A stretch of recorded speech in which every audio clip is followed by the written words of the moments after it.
Magandang araw po. Ako po si Representative Milagros Magsaysay.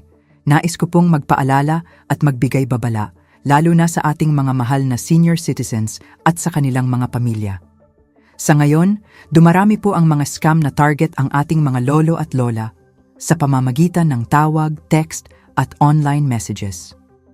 Marami pong nagpapanggap na taga-bangko, ahensya o may dalang pangakong tulong at premyo, pero panlilin lang po ang tunay na pakay.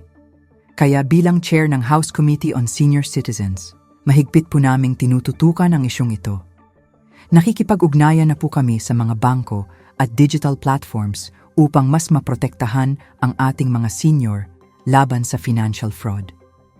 Paalala ko po, huwag magbibigay ng OTP, huwag magkiklik ng kahinahinalang link, at huwag magpapadala ng pera sa hindi kilala. Ang ating mga lolo at lola ay dapat inaalagaan, hindi niloloko. Sama-sama po tayong magbantay at magtulungan.